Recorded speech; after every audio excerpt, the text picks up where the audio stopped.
Okay, this is Jimmy Jive. You're listening to Motor City Rock Talk. Today, my guest is the original lead vocalist for Detroit legendary group Seduce. My guest is, of course, Mark Finnell. Mark, how you doing today? I'm doing good. Thanks for having me. Hey, let's go right back to the beginning. How did you hook up with the band Seduce? In other words, what was your original contact with them? My history goes back with Mickey St. Clair, Mickey Gusto. And we went to high school, Farmington High School.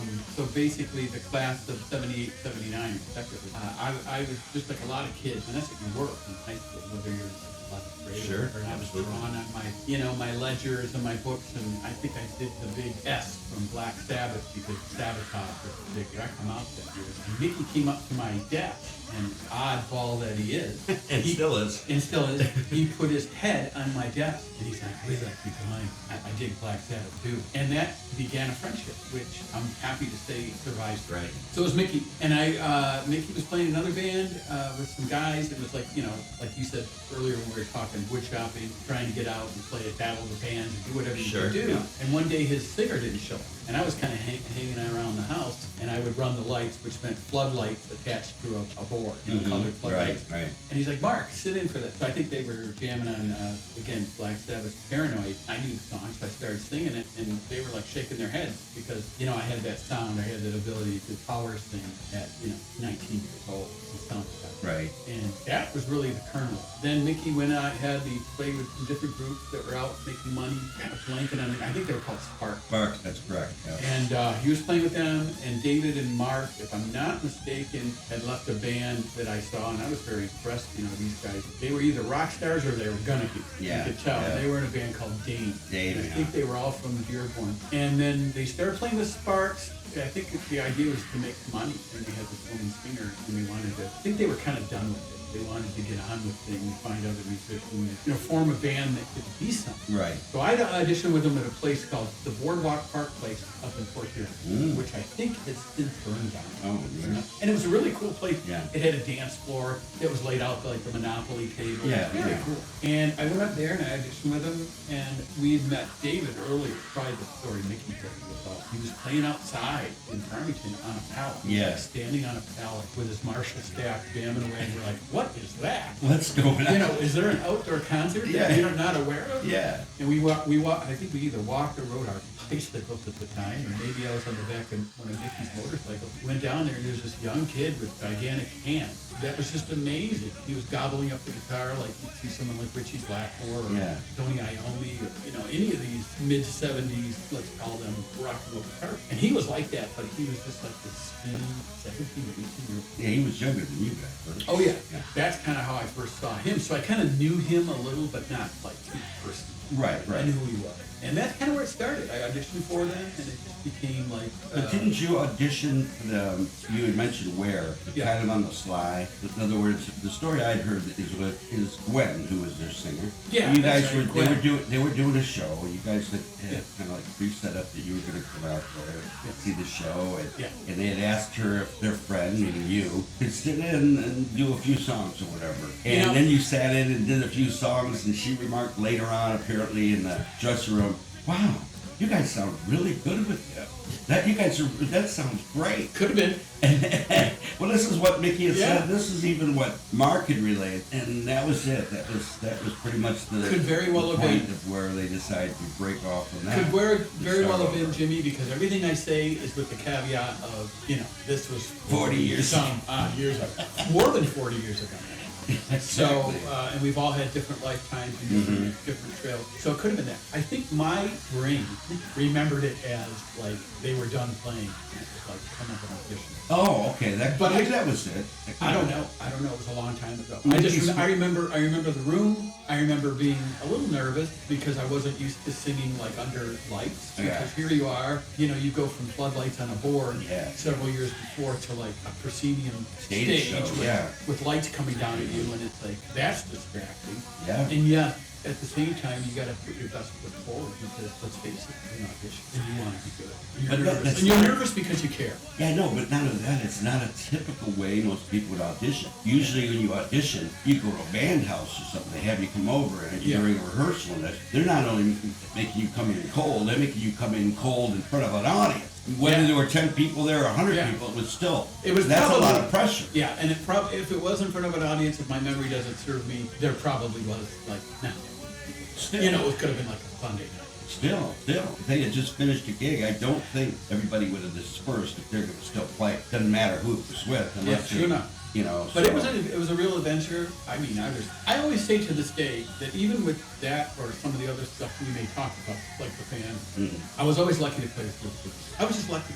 Not that I thought that I wasn't a good singer, because I had Mickey give me a great compliment. He's like, I was listening to your stuff too. You could, especially when you're doing covers, you could kind of get, in a sense, close, but not mimic another singer stuff. And I said, well, thank you, Mickey. He goes, yeah, I don't know if I ever told you. I always really good. Yeah, from what I saw in retrospect with that, the word chameleon comes along, that you were able to take different flavors, different types of stuff. You're doing T-Rex, you're doing the Tubes, you're doing Deep Purple, and yeah, I don't think any singer of a cover band, unless you're strictly a tribute band, should try and totally emulate that vocalist. No. You got to put your spin on it, because the band's probably not trying to do that either, or they shouldn't. You gotta be yourself. Yeah, exactly. Ultimately, you gotta be yourself. Right. Because, and of course I learned this and was drilled into my head later on through my acting training, stuff like that, that the only person you can really be anything. Yeah, absolutely. So if you're, like the acting training, and it's true with musicians as well, if you're coming out and you're trying to do Jack Nicholson, everyone's gonna know. Yeah, or Humphrey Bogart. Yeah, so you can't do that. You have to be yourself. I think that Bogart lived in an era where, and I don't mean the band. Right. I think Bogart lived in an era where, people, he would never go anywhere because he had a lift. But for the time, it was he had a very recognizable voice. When you heard Bogart, you knew it was Bogart. Yeah, but the point is, you have to be yourself. Yes. So anything I did, and I don't think I was very young, and I don't think I really processed this too deeply. I didn't overthink it. You just do it. And it's like these guys, especially in Seduce, me, Mark, David, you had to be on your game. Like, you could still be yourself, but you knew that you were playing with basically in this rock era. And I'm talking about even before they had the more success that they had later. Right. You had to really be on your game. Sure. They were there. Yeah. And, you can tell which that. is great for a singer, because you don't have to worry. You're not looking back and like, is this person going to come in on time? I better I have my my game, together. so I got to rehearse, and it was loud. Yeah, I mean, of course it was loud. We rehearsed in a little tiny basement in Yeah. Melbourne when we first started, and it was like, these guys are playing Marshall Stacks, and it's like, I got to be able to hear myself. Yeah, of course. And before I got some of my vocal training, there were times when I cried out my voice. Yeah, I've Just done that cried out my too. voice, Yeah, and you're out and there it's easy to singing, do and that, not- especially back when you were doing that. Yeah. You're playing 4 sets a night, and you're singing all this stuff, and you're in a club, and it's loud as hell. Yeah. And of course, they were known for that. Yeah. Because I asked Mark about that, and when I talked to him, I said, "Well, when you're down in the basement," because my other friend who was there from time to time had mentioned that, oh, yeah, it was so cool being there, but it was so loud. And Mark said, "Well, we didn't use our stage." I go, "Yeah, but I bet you we're freaking playing acoustics, a little frick 20-watt amps. These are big nose." Yeah, and he goes, "Well, no, we had to have a certain volume." Yeah. And believe me, I've been in bands. I can relate to that. If you, as a singer, you can't hear yourself in flow and in context of the band, you can sit there and hold your ear all day. It's going to be really tough to be on pitch and anything else. So you got to be able to hear yourself, and I think that mature and seasoned musicians know that the vocal, as far as an audience has to go, I mean, they have to be able to hear at least a modicum of what you're saying. Yes. And that's as far as lyrics go and feel, that has themes, that has to do with what's being portrayed. So you got to hear it. And in order for you to be able to, for the audience to be able to hear it, singers got to be able to hear it. Oh, absolutely. So yeah, it was never really a problem. It's just that I've done everything from with the Seduce guys in the time that we were together. Like, I remember, it might have been again. I went on and we did one of these 4-set shows with the flu. Like, you got the flu, like the Michigan flu, right? Where you're turning inside out. Yeah. And so those times were challenging. But you're young, you don't think about it. Yeah. That's why they send young people into war. Yeah. Yeah. Yeah. Because you're not thinking about it. You're not second guessing. and you feel you're young and strong, and you can defeat anything. Yeah, you got adrenaline flowing, and you care, and attitude, and you care. We that was one thing about these guys that I appreciated, and I think it helped me later on in my performance career as not so much as a singer. I didn't really give it up. It kind of like, and I won't sound maudlin and say it gave up me, but I kind of went into another direction. Yeah. I went into theater and film. That's because as Mickey always said, you were the idea man. Yeah. Because he always, every time he spoke in reference to you, he always called you the idea man. Where I'm going with that is, as far as Seduce in those days, doing all the covers, and I know they were starting to dabble in original material and all that. Yeah. Who decided on the covers? Was it democratically, or did David and Mark say, this is what we're doing because this is what's cool? How was that decided? Well, I want to think it was democratic because, part of it is if the singer can't sing something. Like like we did a song by the Scorpions, and it was called He's a Woman, She's a Man. Yeah. There's an interesting story. I don't know if Mickey or Mark covered that, but a lot of these early songs, covers we would play, people were like, I love that song, when is it coming out? And we had to tell people, or we would say it like, because we didn't want to, not that we didn't want to take credit for it, but a lot of times I would get up and say, here's a song by Motorhead. I might as well been saying, here's a song by the Bubblegum All-Stars. Yeah, especially at that time. Because nobody knew who they were yet. There was a friend of ours, his name was Carl Singmass, and another guy that knew a lot about music, kind of feed us, hey, you guys should do this, was Mark Wolf. Right. Because he had an encyclopedic knowledge of Deep Purple and Rainbow and a lot of this other guy, Carl Singmaster, would bring back records. Oh, he'd bring them back? He would bring back vinyl from Scotland, and we'd sit around and listen to it. And that's how we were like, we were the only band doing, we were doing I Don't Know and Crazy Train almost a year before they got radio play. Yeah, that's what Mickey had said. Almost a year. Yeah. So people were like, God, that's a great song. And I would have to say, here's the latest from Ozzy. And it's like I could have been saying anything because people knew who Ozzy was. Which is funny because when you say this is the latest from Ozzy, that was his first solo album. That's so right. It wasn't that only that it was his latest. Yeah, it was his first. Yeah, this is from a solo album that hasn't come out here. Yeah, I would rarely say stuff like that on Right. stage. But we also kind of kept, I think it was just an understanding that we kept a lot of the stage banter or we just go into it. Our opening song, I remember to this day, like when we were playing, you're talking about the volume, we would have a guy there at the sound meter. Yeah. When we were playing at the Silverbird Lounge, which is the old, anybody that remembers, was the old West Side Six. Yeah. And we would open our set with The Symptom of the Universe off Sabotage. My God. And then, and then 4 or 5 songs later, we're doing the Ace of Spades, which now it's like people cover the Ace of Spades on acoustic. Yes. So it's become this iconic song for Motorhead. Now, I didn't follow all the Motorhead stuff like some people do. Yeah. But at that time, I had, like you say, the chameleon voice, and I could get that Lemmy growling sound as I sung. And so, was it democratic? I guess in a way, because it had to do with, like, can you sing? Or it would be like, I really want to do this song. Now, when I was in later bands, like, I was picking them out. Yeah, I was like, what do you think you of this should. one? Yeah, I was like, what do you guys think of this one? What do you Right. think of that one? I still think of it. I listen to, Underground Garage on Sirius Satellite, and I think about, man, this would have been a cool song to cover, as I'm singing along. We like certain things, and certain things got done. I know before this interview started, we were talking about T-Rex, and I know Mark had an affinity for them, so did Mickey, so did I. And so we would do some of those things. Because I think we were kind of still finding our sound. I mean, when people come up to me today and they talk about those days and that band, Seduce, and they say, what were you? What kind of, were you heavy metal? What were you? And I always say we were a cross between, this is just my opinion. Right. But it was like, we were a cross between Deep Purple and the New York Dolls. Yeah, I heard that in reference to you guys, definitely. Because Well, we only did the one two New York, sides. yeah, we only did one New York Dolls. But the type of songs you did in reference, if you put them together, I can see that. Because the attitude was the New York Dolls, and especially where David and his guitar playing is concerned, and his great talent on guitar, and Mickey's on drums, and Mark, bass player, was always solid. I heard when Mickey and I were talking a few weeks ago, I finally saw him after 6 years, and he mentioned that Mark, one of his big bass heroes was Dennis Dunaway. Right. And I was like, well, that was one of mine too. Sure. And look, so for example, we did, part of me's going right back to the show. I must have it on video somewhere. I got to get that if you do that. Yeah, I got to find it. It's, Find it. Well, we did the Ballad of Dwight Front. Yeah. Off of Alice Cooper's Love It to Death. That's on the video collection, this version of it. So that's where I got a really big chance to do my theatrical. Yes. Now, at the time, I never thought that we were going to completely go in that direction, but I always believed, like when I was hanging out for a time and worked with Steve Waybill too, we were talking about this, and he's like, oh, one of those bands that like doesn't do it. Because he almost thought it was like bad.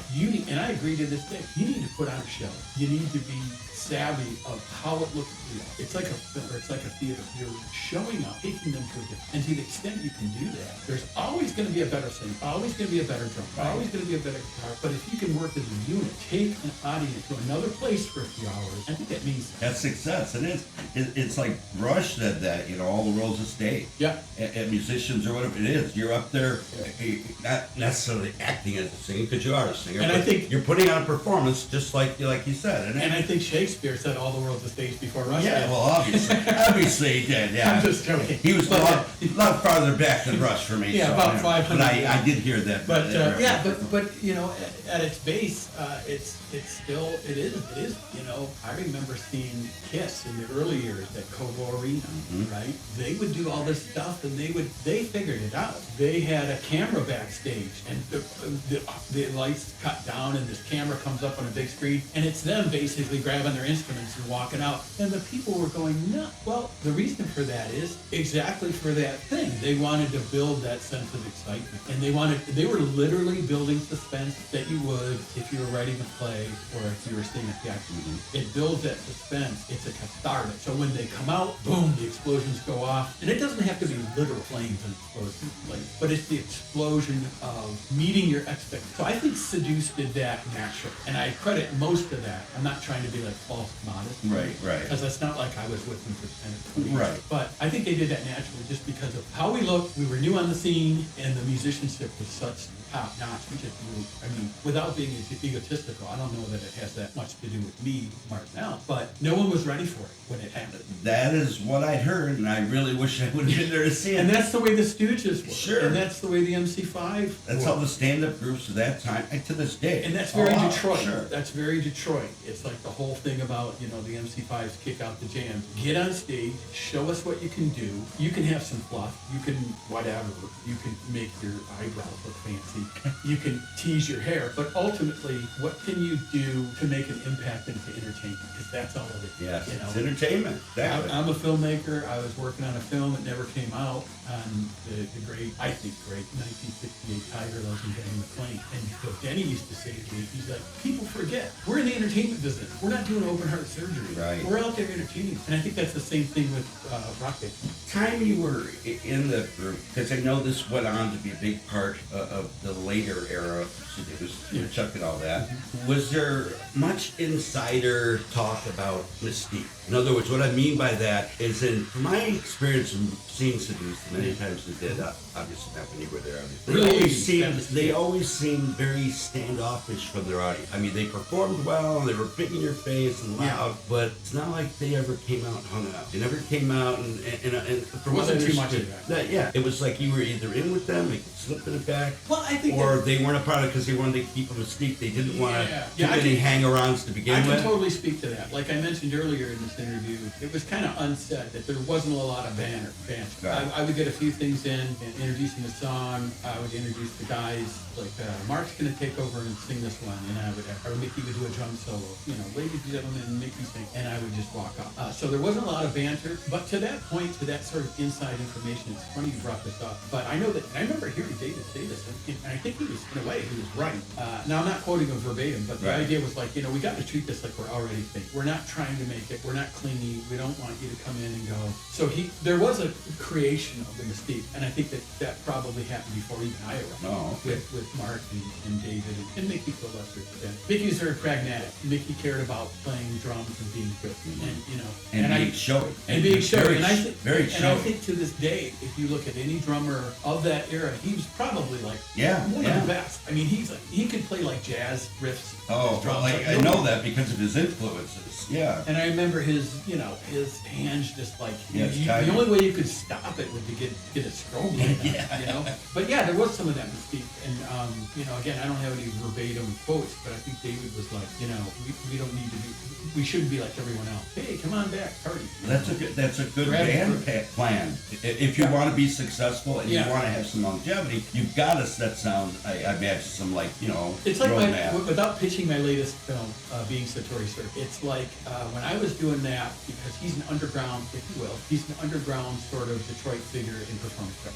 And I thought, well, when I'm going to do this documentary, I have to treat it like he's already, because if you treat it like, because then what you do is you start the mystique of people going, why haven't I heard of these? Look how good they are. Why haven't I? And word of mouth, even to this day, now it's really changed with social media, but even to this day, word of mouth is still, because somebody's teaching it on the phone and they're saying, you need to see it. So with regards to that was actually a very theatrical, again, going back to my theatrical route, that was a very theatrical construct of David. I'll just credit David and Mark with it, of coming up with the mystique. Thought out, not overthought, but it's like, we're going to be like everyone else, you know. And we're letting everyone catch up.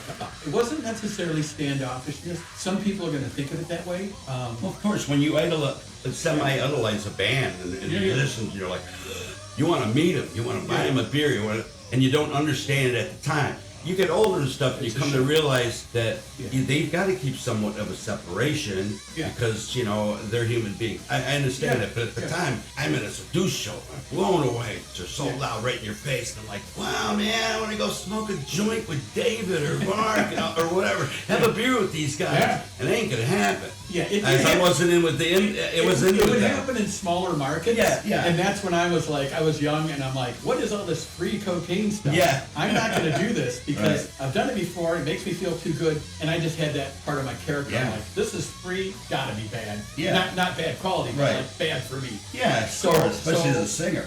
Well, and I was mature enough to understand that that's not what I need to do. So some of that stuff happened with regards to, you know, people thinking that, oh, this will make me feel better. It's kind of like a weird thing to say, but it's kind of like a guy when he's young and he's got this beautiful girl. They think, this will make me happy. If I'm with her, I'll be happy.